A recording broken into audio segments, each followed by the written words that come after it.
The alarm clock screamed at 5:30 a.m., just as it had for the past 8 years. Marcus reached over with a mechanical gesture, silencing it before the sound could fully penetrate his consciousness. His body moved on autopilot: shower, coffee, email check, commute. A routine so deeply ingrained that he couldn't remember the last time he'd actually thought about what he was doing. At 37, he had everything he'd worked for: a corner office, a 6-figure salary, a beautiful home in the suburbs. Yet somewhere between the promotions and the achievements, he'd lost something fundamental. He just didn't know it yet. The realization came on a Tuesday afternoon in March.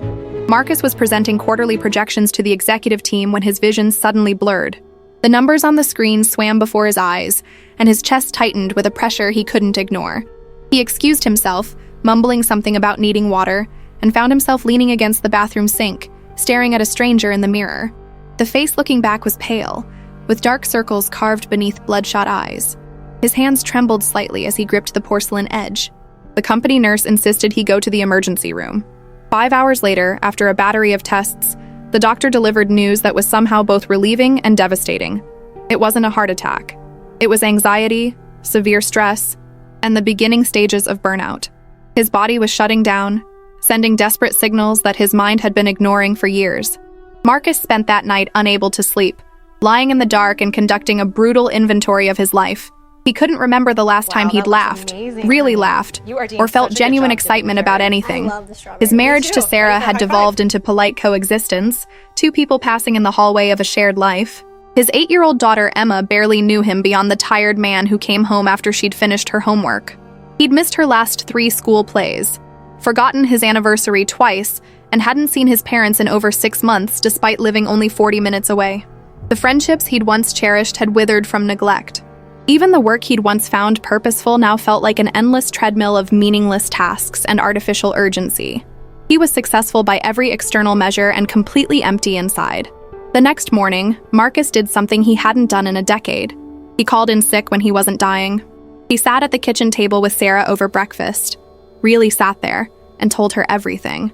The panic attack, the diagnosis, the overwhelming sense that he was drowning in his own life. To his surprise, she didn't seem shocked. "I've been watching you disappear for years," she said quietly, reaching across the table to take his hand. "I didn't know how to reach you anymore." They talked for 3 hours, the longest conversation they'd had since their honeymoon. Sarah shared her own struggles, the loneliness of single parenting while married, the resentment that had built up, the fear that they'd lost each other for good. But she also offered something Marcus desperately needed: hope. "We can fix this," she said. "But you have to actually want to change, not just say you will." Change terrified him. Marcus had built his identity around being the reliable one, the achiever, the man who never said no. The thought of stepping back, of admitting he couldn't do it all, felt like failure. But he was more afraid of the alternative, of looking back in 20 years at a life spent chasing the wrong things. He started small. He made an appointment with a therapist, Dr. Patricia Chen, who specialized in executive burnout. In their first session, she asked him a question that stopped him cold. "When was the last time you did something just because it made you happy, with no other purpose?" He couldn't answer. Every activity in his life served a function: networking, career advancement, maintaining appearances, fulfilling obligations. The concept of joy for its own sake had become foreign to him. Dr. Chen introduced Marcus to the concept of radical prioritization. "You can't do everything," she explained. "So you need to decide what actually matters and let the rest go. Not someday, now." Together, they created a framework for his life based on 4 pillars: physical health, emotional well-being, meaningful relationships, and purposeful work. Everything else was negotiable. This meant making hard choices. Marcus had a difficult conversation with his boss, negotiating a reduced travel schedule and delegating responsibilities he'd been hoarding out of insecurity. He expected resistance but found surprising support. His boss confided that he'd burned out twice himself and nearly lost his family the second time. "I'd rather have you at 80% for the long term than 120% until you collapse," he said. The physical transformation began with the smallest of steps. Marcus started walking during his lunch break instead of eating at his desk. Thank you. Just 20 minutes at first, circling the block near his office building. Those walks became sacred, a non-negotiable appointment with himself. He noticed things he'd been too busy to see: the way light filtered through the trees, the changing seasons, the rhythm of the city. A colleague invited him to a weekend basketball game, and Marcus almost declined out of habit before forcing himself to say yes. He was terrible, winded after 10 minutes, but he laughed harder than he had in years. The game became a weekly ritual. He joined a gym, not to punish his body into submission, but to feel strong again. He hired a nutritionist who helped him understand that food was fuel, not just something to shovel in while answering emails. Slowly, his energy returned. The headaches that had plagued him for years lessened. He started sleeping better. But the physical changes were just the surface. The deeper work was emotional and required confronting truths he'd been avoiding. In therapy, Marcus explored the origins of his relentless drive. His father had worked 2 jobs to provide for the family, often coming home too exhausted to do anything but collapse in front of the television. Young Marcus had internalized the message that love meant sacrifice, that a good man wore himself down to nothing for his family. But Dr. Chen challenged this narrative. "Your father did what he thought was necessary," she said. "But you're not honoring him by repeating his pain. You're honoring him by building a better life." This reframing was revolutionary. Marcus realized he'd been pursuing a vision of manhood that was fundamentally unsustainable, measuring his worth by how much he could endure rather than how well he could live. He started paying attention to his emotional landscape with the same analytical skills he'd applied to business problems. He noticed that certain situations triggered disproportionate stress responses, like when projects went slightly off schedule or when someone questioned his decisions. These reactions traced back to a deep-seated fear of inadequacy, of being exposed as somehow not enough. In therapy sessions, Marcus learned to sit with discomfort, instead of immediately trying to fix or avoid it. He practiced mindfulness meditation, starting with just 5 minutes a day. At first, his mind raced with to-do lists and worries, but gradually he found moments of genuine peace. He started journaling before bed, documenting not just what he did, but how he felt. This simple practice revealed patterns he'd been blind to, how certain relationships drained him, how saying yes to everything meant saying no to what truly mattered. Rebuilding his relationship with Sarah required vulnerability that felt almost physically painful. They started going to couples therapy together, unpacking years of accumulated resentment and misunderstanding. Marcus had to learn to share his struggles instead of presenting himself as invulnerable. He had to listen to Sarah's needs without immediately trying to solve them. They instituted a weekly date night.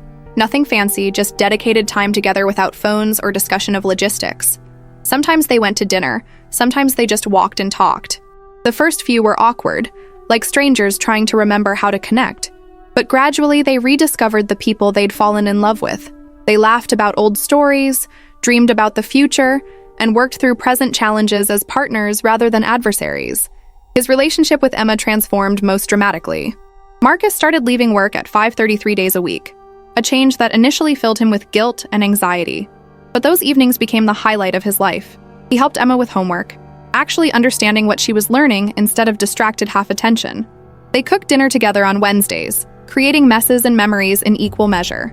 He attended every school event, watching his daughter light up when she spotted him in the audience. They started a tradition of Saturday morning adventures, exploring new parks, visiting museums, going to bookstores, and letting her pick whatever stories called to her. Emma began sharing things she'd never told him before, about her friends and fears and dreams. He realized he'd been physically present but emotionally absent for most of her life, and while he couldn't reclaim lost time, he could change their story going forward. Marcus also reconnected with people he'd abandoned in his climb up the corporate ladder. He called his college roommate Jake, who he hadn't spoken to in 3 years beyond cursory birthday texts.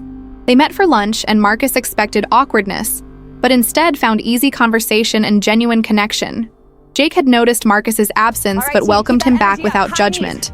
They started a monthly poker night with other old friends. Nothing serious, just an excuse to gather and remember who they'd been before mortgages and middle management. Marcus visited his parents more regularly, sitting with his father as he watched sports and actually talking instead of scrolling through his phone. His mother confided that she'd been worried about him, that he'd seemed hollowed out when he visited. "I can see you again," she said, touching his face. "My boy came back." The changes at work were perhaps the most surprising. Marcus had feared that pulling back would derail his career, that he'd be seen as less committed or ambitious. Instead, he became more effective. By focusing on strategic priorities rather than trying to control everything, he delivered better results. By delegating authentically and empowering his team, he developed stronger performers. His colleagues noticed the difference. One young manager thanked him for becoming more approachable, for creating space for honest conversations instead of demanding perfection. Marcus realized he'd been leading through fear, his own and others, and that fear-based leadership created compliance, not excellence. He started asking his team about their lives, remembering birthdays and family situations, treating them as whole people rather than resources to be optimized. The journey wasn't linear or easy. There were setbacks and doubts. During a particularly stressful product launch, Marcus fell back into old patterns, working late, snapping at Sarah, canceling on Emma. He felt the familiar tightness in his chest, the exhaustion creeping back in. But this time, he caught himself. He talked to Dr. Chen about it, recalibrated, and got back on track. He learned that balance wasn't a destination, but a constant practice, a series of small choices made repeatedly over time. Some days he got it right, some days he didn't. The difference was that now he noticed, adjusted, and forgave himself for being human. A year after his panic attack, Marcus sat in his backyard on a Sunday afternoon, watching Emma play while Sarah read beside him. The sun was warm, the air smelled like cut grass, and he felt something he'd almost forgotten: contentment. Not the frantic high of closing a deal or hitting a target, but a deep, quiet satisfaction with the present moment.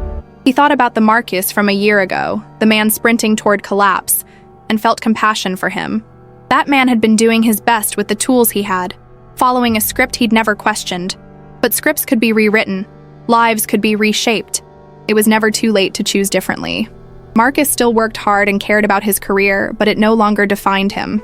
He was a husband, a father, a friend, a son, roles he now inhabited fully rather than performing superficially. He took care of his body because he wanted to feel good, not to prove anything. He protected his emotional energy like a precious resource, saying no to draining commitments and yes to life-giving ones. He'd learned that well-being wasn't selfish or soft. It was the foundation that everything else was built on. Without it, all his achievements had been castles built on sand, impressive but ultimately unstable. The greatest gift of his transformation was presence. Marcus had spent years living in the future, always focused on the next goal, the next deadline, the next level. Now he practiced being here, in this moment, with these people, doing this thing. When Emma told him stories, he listened completely. When Sarah spoke, he heard her. When friends gathered, he was there, not thinking about tomorrow's meeting or checking his email. This presence deepened every relationship and enriched every experience. Life became fuller, even as he did less, more meaningful, even as he released the need to achieve more. Marcus began sharing his story with others who seemed to be on the same destructive path he'd walked. When younger colleagues stayed until midnight or bragged about working through weekends, he gently challenged them. "What are you running toward?" he'd ask. Or "What are you running from?" Some dismissed him as having gone soft, but others heard the message. He started mentoring not just on career advancement, but on life integration, helping people think about success more holistically. A few thanked him years later, saying his example had given them permission to prioritize differently. As he approached his second year of intentional living, Marcus reflected on what balance actually meant. It wasn't about perfect equality. Some seasons required more focus on work, others on family, some on personal health. Balance was about conscious choice rather than default patterns, about ensuring that no single area colonized all the others.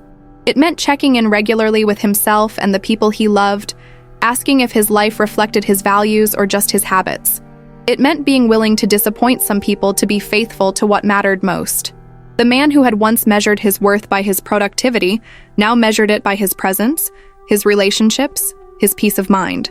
Marcus had learned that total well-being wasn't a luxury or a reward for future success. It was the essential foundation for a life worth living.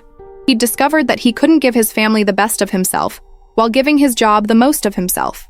He'd learned that taking care of his own needs wasn't selfish but necessary, that he couldn't pour from an empty cup. Most importantly, he'd learned that change was possible, that no matter how far you've walked down the wrong road, you can always turn around. Looking back, Marcus was grateful for that panic attack. For the moment his body had refused to continue on an unsustainable path, it had been a gift, though he couldn't see it then. A crisis that became a catalyst, a breaking point that became a breakthrough. He'd lost nothing that truly mattered and gained everything he'd been missing. He was healthier, happier, and more fully himself than he'd been in decades. His marriage was stronger, his relationship with his daughter richer, his friendships deeper. He still worked hard, but he also lived hard, fully and intentionally, with awareness and appreciation.